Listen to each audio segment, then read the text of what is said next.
back with some more dynamics, and we're doing homework number 5 today. And this is problem 1, and what I've created here is a helicopter is hovering in place, and it's 600 feet away from this highway right here. And probably should be right to the center of the car, but we'll ignore that. And they're using a searchlight to follow this car that's moving 100 miles per hour and is increasing its speed by 10 feet per second squared. At this instant, this distance from the searchlight to the car is 1,000 feet.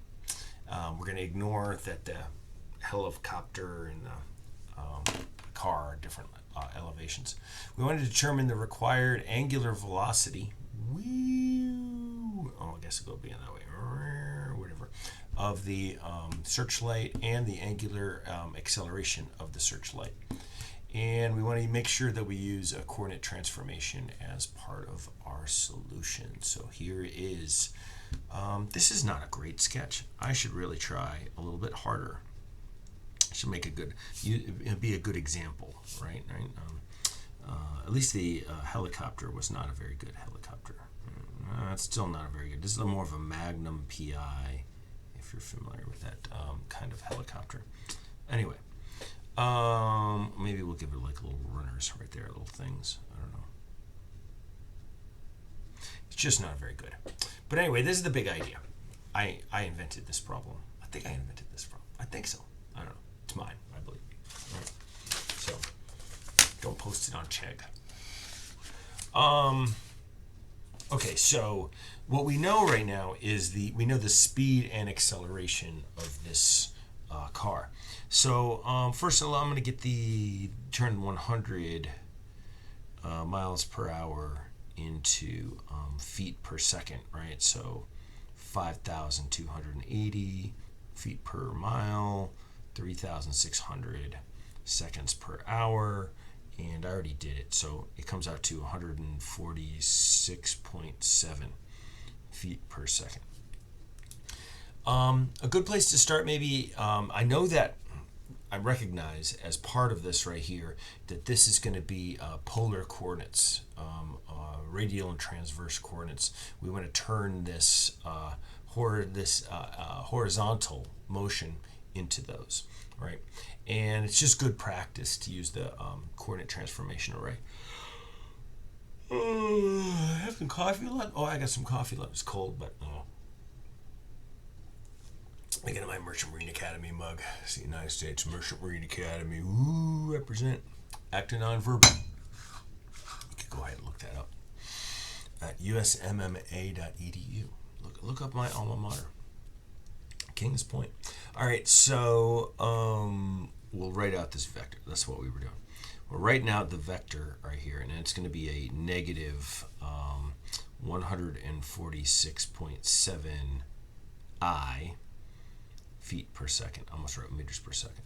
And the acceleration, we were already given that, but that's negative, right? So it's going that a ways. I feet per second. We want to do the coordinate transformation array. All right, so in this coordinate right here, I got to kind of actually I could probably do a better job, but that's all right. I'm going to do it this way right here. This is going to be my ER, right? So because it's R is going off in that direction, and then so I want to have E theta. It's going to be perpendicular to it and going counterclockwise. There we generally like to use. So it's going off for there.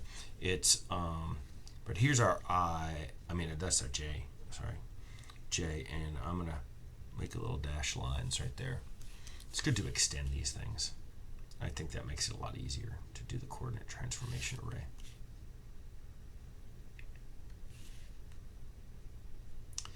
And the angle, what I'm going to do is I'm going to find an angle. Let's go to this angle right there. Call that theta right there. We can find theta because we have this opposite and we have the hypotenuse, right? So we'll do the inverse sine of our opposite, which is 600 over 1,000. And we might recognize this to be a 3, 4, 5 triangle, right? Which, you know, we see the 36.87 degrees, and we become kind of familiar over time that that's going to be a 3, 4, 5 triangle. So anyway, this right here is where the angle is, right here, that theta. So let's look for the other ones too. There's that theta right there. We know this is also going to be that theta, and this is also going to be that theta. You don't have to draw those, but I think it makes it easier. Oh, I forgot to make this I and this J. All right. So the coordinate transformation ray will draw that, something like that. And, I guess I'll start here at the bottom, like that. I'll go 2 up, 2, another, right. And then up, and then over, something like that. All right. Didn't make it nice and symmetric, but here's my I, here's my J, here's my ER, and here's my E theta. So in the I direction right here, we can see that ER is going to be positive cosine theta. The J is going to be upwards of ER is going to be a positive sine of theta. E theta right there is going to be a negative sine. And then we could even just see from the pattern, this should just be a positive cosine. But if you want to confirm, you can see it's adjacent and they're going upwards right there. Okay. Should be pretty. We've had a lot of practice with this coordinate transformation array, so we don't have to worry too much of it. So what we want to do is we want to take these two vectors and turn them into ER and E theta. So the velocity ends up being, it's not hard to do because we only have I's in this thing. We don't even have any J's. The problem 2 I made considerably harder. This one might be too easy. I don't know. Maybe not for you, but after you do this, after you've seen the video, it'll seem easy, right? So we have a negative 146.7 and multiply it by the cosine of 36.87, and that's going to be ER, right? And then plus our negative 146.7 and times the negative sine of 36.87. Just enough room. E theta. Boom. So in our velocity here, we're going to have find this and be. I did the math already. Hopefully I did the math right.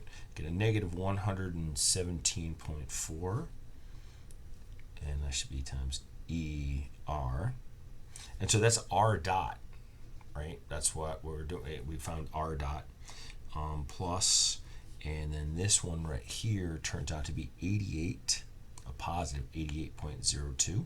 That was a negative, so it's positive, and that's E theta. And these are still going to be feet per second. So from this, we found that R dot is equal to negative 117.4 feet per second. And let's see if we can have a little sanity check. That means the radius is getting shorter, right? It makes sense, right? The cars come in this way. This distance between these two things is collapsing. It's getting shorter. All right. And then this guy right here, so I should actually write this is the VR is equal to that. We could say that this is V theta is equal to this, and we know that V theta is going to be R times theta dot, right? So we can just write that theta dot. This is equal to R times theta dot. So theta dot is equal to V theta over R. So 88.02 divided by 1,000. And we note that it's positive. So we're going to get a theta dot equal to 0.0 Is that the right? Did I get that? Yeah. 8802 radians per second. It's positive, so it's counterclockwise. All right, so it's moving like that right there, right? So this is moving in that direction. Not a very large number, but it's 1,000 feet away, so it's tracking the thing, right? What's that, like 3 football fields away? It's a pretty good distance, but I tried to pick out numbers that were kind of real.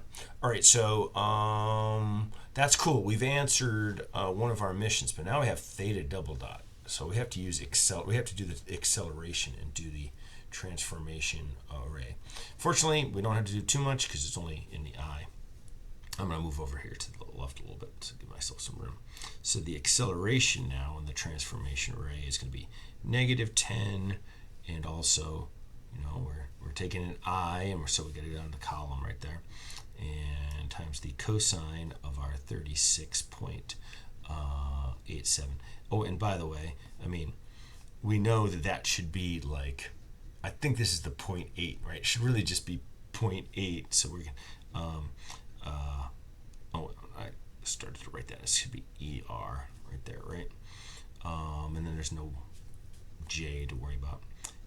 But what I was saying right here, when we plug the numbers into the calculator, if we get something like 7.99999, we actually know that it's just be 8, right? Because it's a 3, 4, 5 triangle. And then a -10 times the negative sign, right? Negative sign of 36.87 and E theta. And these are going to be feet per second squared. So the acceleration turns out to be a -8 ER plus, I just said 600 times E theta. And honestly, we didn't have to do the transformation array really kind of in this instance, but it's good practice. And this is feet per second squared. In these right here, though, this is going to be the acceleration in the radial direction. We know that that's r double dot minus 2, minus r theta dot squared. We don't really need this one, but if we had been asked what r double dot was, this is what we would do right here. All right, so did I already solve for it? Yeah, I did. I would say that r double dot is equal to ar plus r theta dot squared. So we have -8 plus 1,000 times 0.08802 squared right there. And what we end up finding that to be is something like 0.2524 feet per second squared. Right? So, whereas we found that this thing is getting smaller, right? It's the R on the thing. It's getting, and the distance is getting smaller. The rate at which it's getting smaller is decreasing, right? Because this is a positive number, whereas this a negative number. So it's kind of like it's not. You get the idea, right? But now we can use this guy right here, this A theta. We know that that's going to be r times theta double dot. That's the thing we want to get, plus 2 r dot theta dot, right? So it was good that we got that r dot up above. So if we want to get the theta double dot, maybe I'll move it over to here. Theta double dot is going to be equal to A theta minus 2 r dot theta dot over r, or 6 minus 2, but this is r dot, which is minus 117.4, and theta dot, which is 0.08802, all divided by 1,000. And this doesn't come out to a very big number, but it's really far away. But you do see that it's positive, so it is increasing. That's something that we know. So that the sweeping of this thing, right? That's and what did I get? 0.02667 radians per second squared. So the answers